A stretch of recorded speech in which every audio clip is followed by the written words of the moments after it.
Boa noite a todos e todas, bem-vindos a mais um Conexão Capital Cursos, um espaço destinado a apresentar a vocês a estrutura dos cursos que promovemos, os profissionais que conduzem as aulas e dar uma visão geral do conteúdo.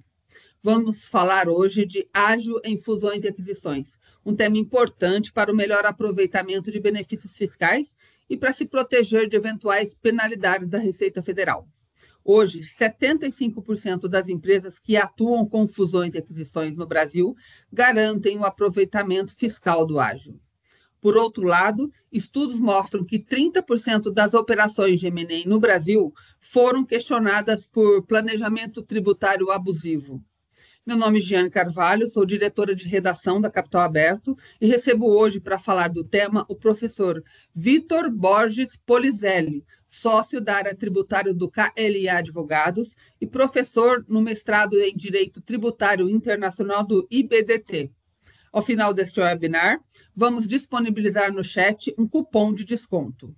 Professor Vitor, inicialmente, obrigada pela sua presença. E para começarmos, queria que nos desse uma visão geral do assunto ágil em M&A, tema foco da Receita há pelo menos uns 15, 20 anos e que teve mudanças no meio do caminho, uma evolução das regras. Boa noite. Boa noite, Giane.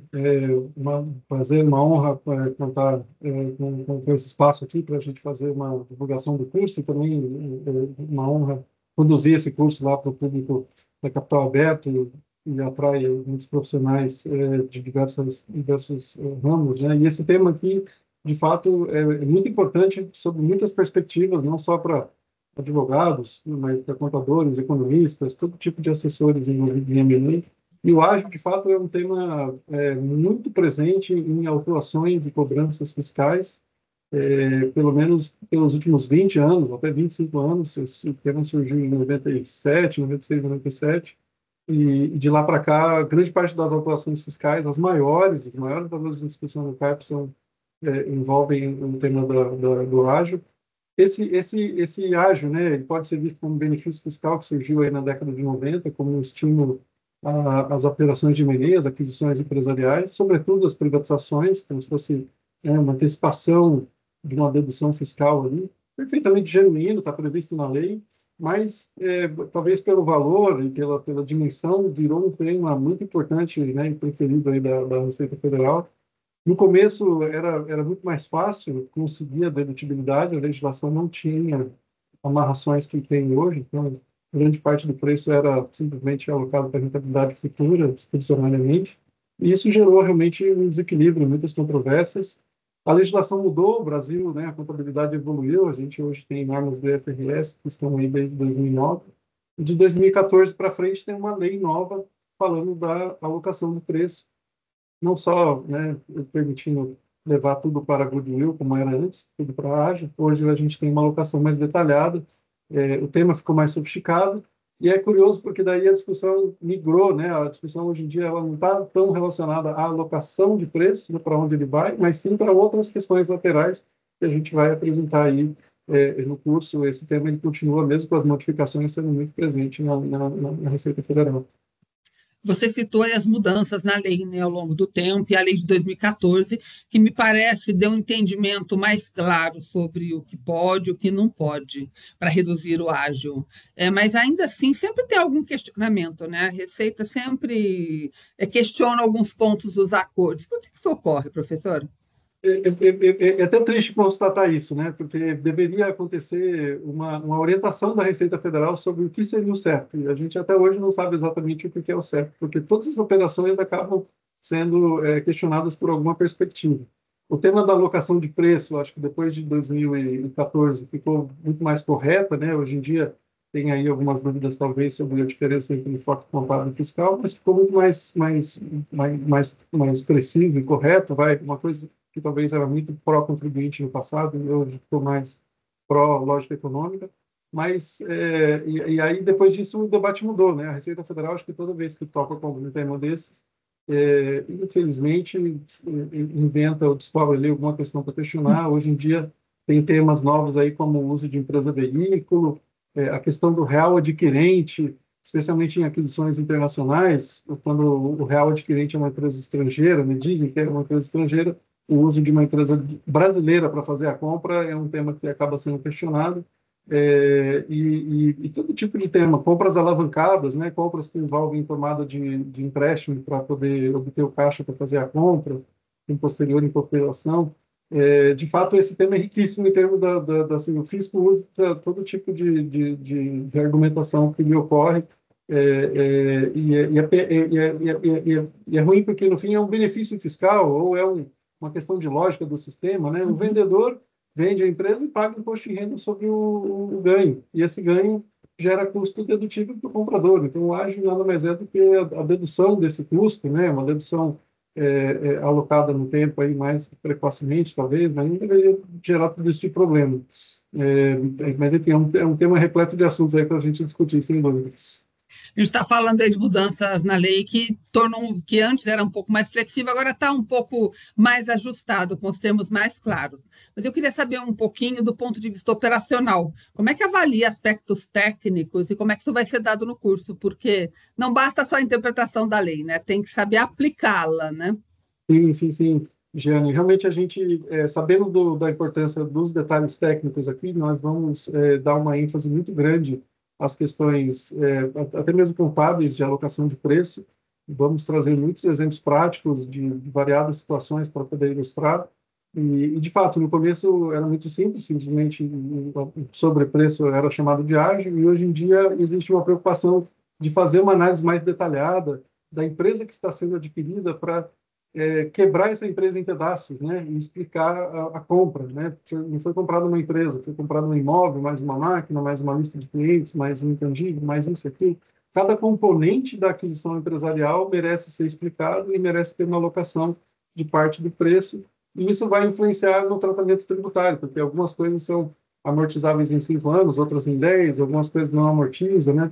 Tudo isso, a gente sabe que esse tema é difícil para muita gente, nós queremos começar do princípio, né? Então, aquelas pessoas que estão interessadas e que têm um conhecimento muito básico ou nenhum, também vão poder caminhar, porque nós vamos, de fato, começar do princípio mesmo, para apresentar os conceitos mais básicos, e vamos chegar até aos detalhes mais intrincados aí dessa matéria.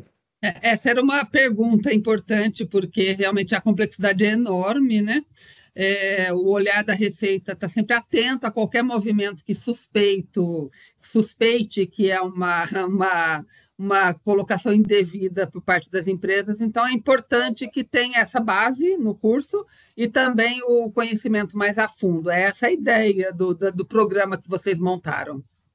Exatamente, exatamente. O programa ele tem é um tema multidisciplinar por natureza, né? Então o programa vai ter uma visão ampla de jurisprudência, de como estão as discussões hoje, né? Uma visão bastante jurídica e de contencioso, mas também, por outro lado, a visão econômica de avaliação de empresa, né? Quais são os principais métodos de avaliação e como que, a gente faz essas alocações, como a gente vê, né? Essas alocações de preço acontecendo na contabilidade.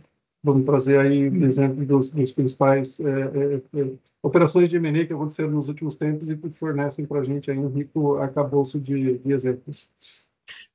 Voltando à questão operacional, aspectos técnicos, dá um exemplo dessa complexidade aí para a gente, para quem está nos assistindo, entender o nível de detalhamento que definir um ágio M&A. Claro, claro, não, perfeito. O ágio, né, essa palavra que é uma palavra misteriosa, né, ele significa sobrepreço, né? Então, quando uma empresa é adquirida, digamos, por 100 milhões, e eu olhando para o balanço dessa empresa que acabou de ser adquirida, eu vejo lá um patrimônio líquido de 20 milhões, né? Seria como se, para a contabilidade, ela vale 20, mas alguém pagou 100. Se pagou 100, é porque existe um sobrepreço, né? Esse sobrepreço, muitas vezes, está relacionado ao futuro daquela empresa, né? Ao que se espera que ela vai gerar de resultado futuro. E aí, esse sobrepreço que uma outra empresa comprou, né? Ele está registrado na contabilidade dessa empresa adquirente, e no passado simplesmente se chamava 80 milhões de ágio, e esse ágio poderia ser dedutível para fins de imposto de renda, caso se fizesse uma combinação, né, uma incorporação da compradora e da empresa comprada. Mas com a nova legislação, essa alocação dos 80 milhões, ela ganhou uma sofisticação adicional, né? O comprador precisa olhar para a empresa adquirida e alocar esses 80 milhões para, de repente, explicar que uma parte desse preço ela tem a ver com o imóvel que tem dentro daquela empresa, que vale muito mais do que a contabilidade de registro. Então, uma parte do preço vai para o imóvel, a outra parte eu vou grudar numa máquina, a outra parte eu vou chamar de lista de clientes, a outra parte vai ser, né, determinados elementos de empresa. E só o que sobrar e não tiver explicação nenhuma, né, esse sim vai ser o goodwill. Então, na lei nova, o goodwill diminuiu de tamanho, né, comparado com a lei anterior. Mas não significa que todas as outras alocações também não mereçam um tratamento fiscal vantajoso. Muitas vezes a diferença é só uma diferença temporal. E esse tema é difícil de botar na cabeça mesmo, porque esses registros, né, da explicação dos 80 milhões, eles ficam, no primeiro momento, na empresa adquirida. E ela está registrando, então, vamos dizer, ela está registrando um ativo que não é dela, que é da empresa que está embaixo, né? Fica uma realidade meio dupla, assim. E no Brasil, como a gente não tem push-down accounting, para poder fazer as coisas que estão aqui em cima grudarem o sobrepreço no elemento original, eu preciso fazer uma incorporação das empresas. E esse processo de incorporação ele também é todo especial, né? Tem lançamentos contábeis específicos. Boa parte das empresas, né, os profissionais que trabalham nas empresas, topam com essas questões muito ocasionalmente, quando acontece uma compra, né? Mas a gente sabe que há assessores, advogados, contadores, economistas que lidam bastante com operações de M&A, tem muitas dúvidas, então a gente quer proporcionar aí um ambiente de aprendizado e de discussão também. A gente sempre se enriquece bastante com as experiências práticas de todos que participam dos cursos da Capital Aberto e tenho certeza que vai ser muito rico para todos. Além dos conceitos teóricos aí da legislação, desse histórico, de como avaliar, o curso vai se propor também a mostrar ferramentas práticas de como entender a operação e de como aproveitar, né? Porque a ideia é dentro do que a lei permite, fazer a melhor estrutura para essa dedução, né, do goodwill. Terá assim um viés mais prático para o aluno conseguir apresentar e elaborar melhor aí, em caso de fusões e aquisições do ágio? Sem dúvida, Jane. Nossa proposta é realmente de ultrapassar um pouco a questão só jurídica e de interpretação da norma, né? E nós vamos trazer contas, avaliações específicas, caso prático, exercício para ser feito na hora. Essa questão ela é uma questão que não é possível da pessoa conseguir compreender plenamente sem, né, tomar contato com os cálculos e com os detalhes. Então, nós queremos, de fato, fazer aulas, né? O curso está estruturado de uma maneira bastante prática, para descer no detalhe mesmo, com números e exemplos específicos. Então, nós pretendemos passar por todos os detalhes que são importantes para que as pessoas tenham um ferramental teórico e prático para entender as discussões que acontecem e lidar aí com casos práticos que encontram no dia a dia. Tem dois temas aí que são, vamos chamar assim, polêmicos, e eu queria saber se vão ser abordados no curso e de que forma. Um é o chamado ágio interno e o outro é o processo de incorporação de ações em fusões e aquisições, em M&As. Isso faz parte também do contexto do curso?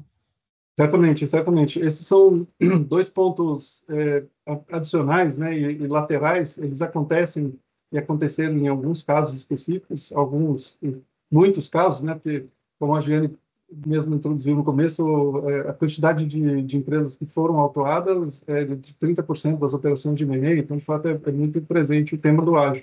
Mas muitos casos envolvem também a discussão de ágio interno e incorporação de ações. Esses dois temas são muito importantes. O ágio interno é uma questão que tem uma localização temporal específica, tinha uma lei em um determinado momento que permitia fazer ágio interno, era uma lei toda, né, difícil de explicar e tal.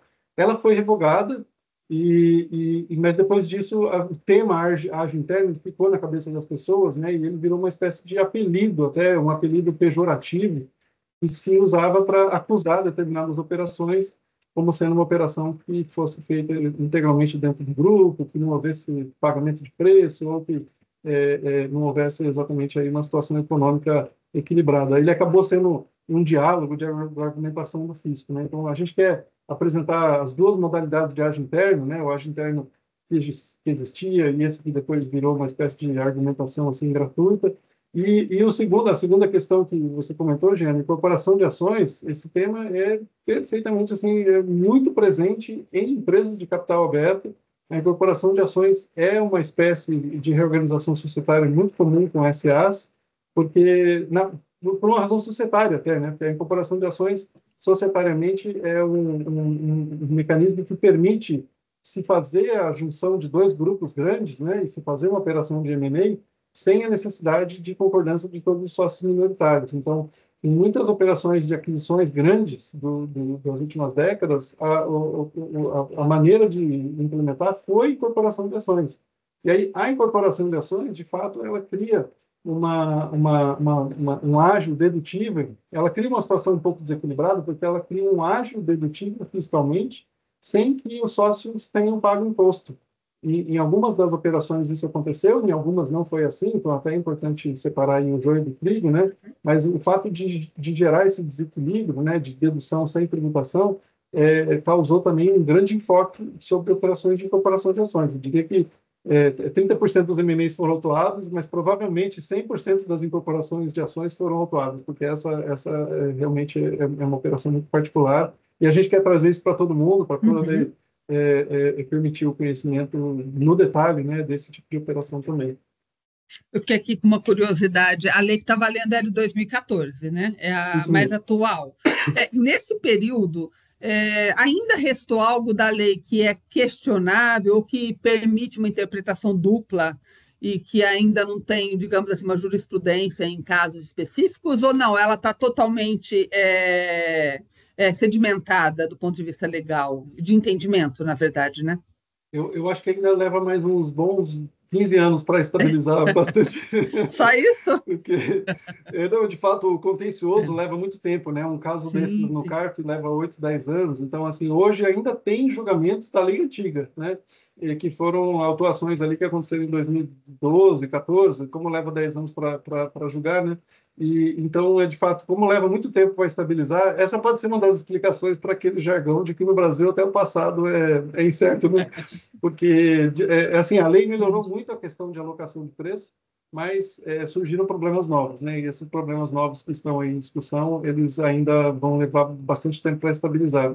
Muito recentemente mesmo, ou quase todo mês, né, a gente vê julgamentos ou do judiciário ou do CARF, né, com direcionamentos distintos. Então, ainda há uma certa instabilidade nessa área, sim. Tem previsão para limpar o passado aí? Esse passado que ainda pesa ou não?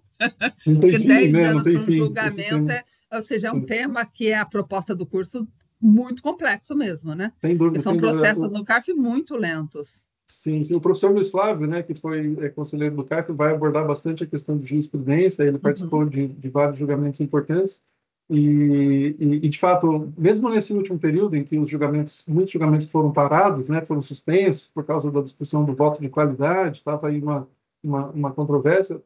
Eu diria que grande parte dos casos que ficaram parados pelo valor, né, por serem casos grandes, são casos de ágio. Então, nesses últimos 3 meses, teve muito caso que ficou 3 anos, 4 anos parado e que voltou a julgamento agora. Então, nesse ano mesmo de 2024, a gente deve ver muita novidade nessa área. Mais um chamariz importante aí para as pessoas se atualizarem, né, e saberem como que isso está sendo tratado hoje em dia. De alguma forma, você já deu uma pincelada que o curso é para muita gente, né? Profissionais diferentes, mas eu queria que você voltasse, porque muitas vezes é um tema complexo do ponto de vista legal, e muitas pessoas acham que é para apenas quem milita no direito. Não é o caso, né? Ele serve para profissionais de diferentes áreas. É isso? Não, exato. Ele é um tema que as pessoas que conseguem entender todos os detalhes são pessoas que têm dupla formação, né? Às vezes são advogados, contadores, economistas, porque de fato tem um viés econômico muito grande, né? As metodologias de avaliação e como que isso influencia na discussão.